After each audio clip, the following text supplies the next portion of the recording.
Hello and welcome to TV Guide's special cover story, Friends and Frasier. I'm Katie Wagner. Two of our favorite shows are coming to an end. Through the years, these shows have had more than 24 TV Guide covers between them. Stay with us. Over the next hour, we'll take you back through the years and tell you the stories behind the covers.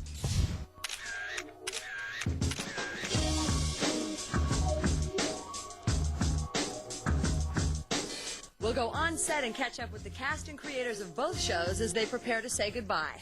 We knew there was something special about it, but we didn't ever in our wildest dreams think any of this would be happening. Find out how Friends scored that catchy theme song. So no one told you life was gonna be this way. TV Guide's Leslie Ann Machado takes you on an exclusive tour of the Friends set. And we've got your Friends casting secrets. Originally, we brought in Courtney for Rachel. They wanted me to come in for Monica. Plus, so much more.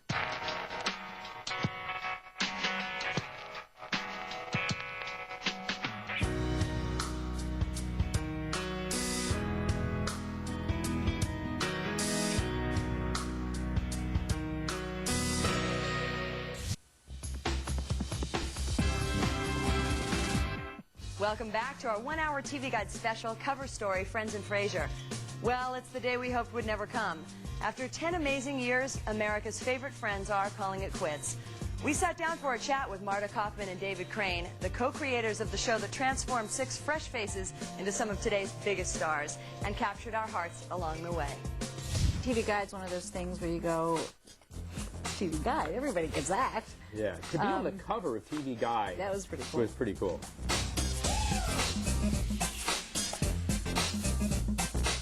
This process has been like raising children, where they started, and, you know, I think LeBlanc told me he had $11 to his name. They've gone from being young and certainly single to growing up and becoming responsible adults and having children and getting married and doing all the things that grown-ups do. And there is a little bit of sitting back as a parent would and going, oh. When we pitched the show to NBC, we didn't mention Ross and Rachel. We didn't know about it. And then we started writing, and then we went, wait a minute, this is really cool. And then we saw them do it, and it just took your breath away. The moment at the end of the pilot where he actually says, can I maybe ask you out sometime? They were so wonderful in that moment, and that's when I think we knew, oh, this is something really great.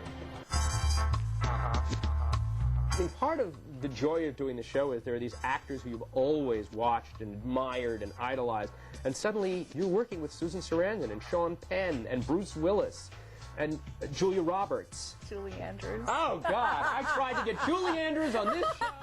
If she's watching this, I tried every year. That was my Everest, and it never happened. Virtually everything relating to Rachel's pregnancy, the scene where she finds out that she's pregnant, and when she has to tell Ross. And then when they have the baby. I love all the birth episodes. You have to say, of all the difficult things that all the people went through, I am most proud of him for accomplishing what he's accomplished personally, and he's an extraordinary human being, and he's faced his demons and continues to do so, and has just grown up wonderfully. When we talked about Monica and Chandler buying a house outside of the city, that was a very vivid image of moving on, and it really helped us visualize what the end means. Some shows, when they do their finale, it's a real high concept thing. They're away from their world. They're in the future. For us, it was very important that it really feel like the show that people have loved for the last 10 years. And I think we've managed to do that.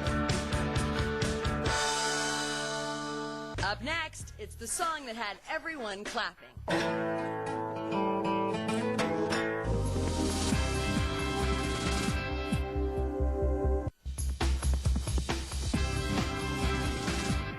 Welcome back to our one-hour TV Guide special cover story, Friends and Frasier. When it came time to select a theme song for their new sitcom, the creators of Friends struck gold with LA-based popsters, the Rembrandts. Kevin Bright, the part of the production team for the show Friends, was a fan of the Rembrandts, and he contacted our manager asking if we would, like to be involved in performing and writing the theme song for the show. They sent us over a video of it, and we actually thought it was pretty good. So, we just basically went into the studio like the following Saturday, cut it in one day, mixed it the next day, and then it aired the following week. 1, 2, 3, 4.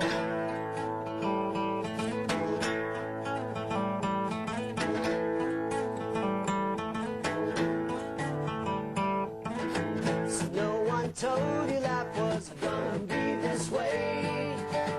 Your job's a joke, you broke, your love life's DOA. I guess the story goes there was a DJ in Nashville that was getting like tons of phone calls for who, we want to hear that song. So he got the smart idea that, well, it's only 42 seconds long, so I'll take it and loop the end of it to the front of it. And they did a clever edit, and it became, like, within a week, the most requested song on the station. Then all the sister stations started picking up. Then it spread like a wildfire. And before we knew it, it was like top 10 requested in the nation, and there wasn't even a full version. And I guess the rest is history. Because you're there for me too. Okay, still to come, Leslie Ann Machado drops by the set of Friends. Stay with us.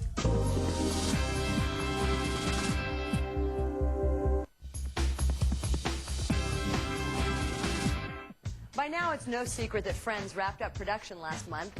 The sets have since been broken down, and Stage 24 is already gearing up for the spin-off Joey. But while everything was still intact, our own Leslie Ann Machado was lucky enough to take a behind-the-scenes tour of a couple apartments we'll never forget. So we're in Rachel and Joey's apartment. Rachel's room, which is very small. Actually, this whole apartment is a lot smaller than it looks on TV. The infamous couch, Hugsy the penguin, Joey's famous recliner that used to be black, now it's blue. This never happens on a television set. An actual working refrigerator. Let's see what a bachelor has in his fridge. Okay, food that belongs to the crew in reality.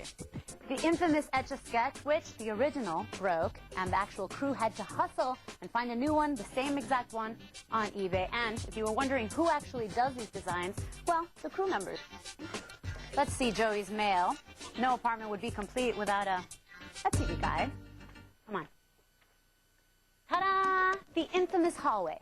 Now, I don't know if you guys noticed, but the actual numbers on the doors have changed. It used to be 4 and 5, but the building on television is perceived to be so big that they thought 4 and 5 didn't make sense, so they changed it to 19 and 20. Let's go. Monica and Chandler's apartment. Come in, please. This was always one of the cutest details, at least to me, it's a girl thing. But it used to be a mirror, and one of the crew members broke it. Naughty crew member. And now, it just remained a frame over a peephole.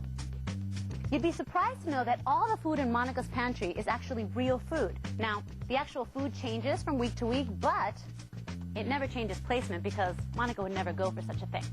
Her coffee pot, they go through 32 pots of coffee here a week and 100 cases of water. So all 3 apartments are actually on Stage 24, which is the oldest stage on the Warner Brothers lot. It's said to be haunted. That's how old it is, and strange things do happen at night. Finally, where it all started, Central Perk. Now, the coffee machine you guys see, it's actually 2 coffee machines, one right on top of the other. And if you know how to work this thing, it could actually get you a job. James Michael Tyler, who's Gunther, well, he used to be one of the extras here, and he got the job because he was the only one that knew how to work the thing. Lucky, huh? Now, the artwork is actually original artwork that changes every 3 weeks. I think that's nice. Give new and budding artists a chance. These are all real flowers, fresh always. And, well, we're going to miss this set, huh? Coming up, what's everyone going to do with their Thursday nights? Celeb sound off on the end of an era. Plus, find out who was originally going to play Monica after this.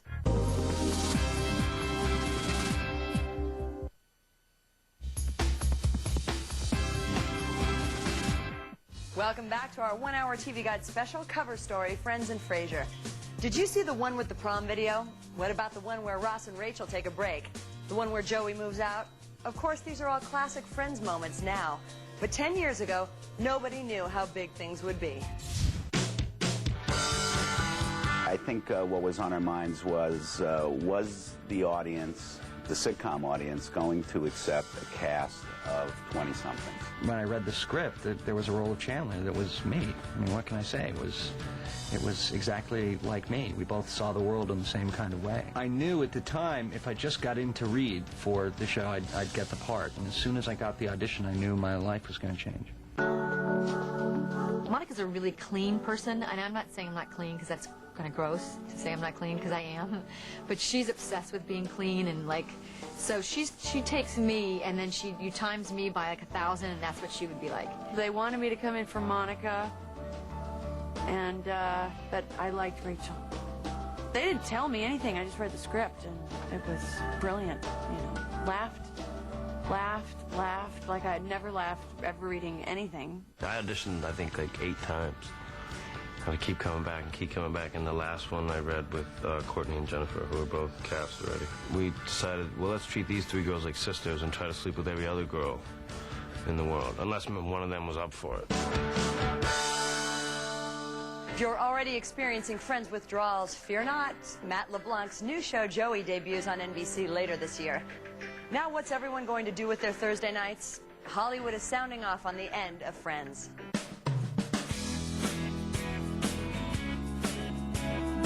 It's, you know, it's just legendary. It's changed the face of television. These guys are geniuses. I think it's an extraordinary achievement. I think it really raised a level of quality in terms of sitcom. I love that show, and it was a really fun deal. I could tune in and have a good laugh every Thursday night. And you watch them grow, and you've grown up with them. You know these characters. Like, you know them. They're your friends, period. Well, I am definitely a sucker for the Ross and Rachel romance. I just hope that Ross and Rachel end up together. My best memory of Friends, Ross, Rachel, and Chandler trying to get Ross's new couch up to his new apartment, and him going, pivot, pivot. Yeah, I'm terrified that it's coming to an end, because it's the only television show I watch. Thank God for syndication and reruns. I'm not going to know what to do with my Thursday nights anymore. We'll miss you.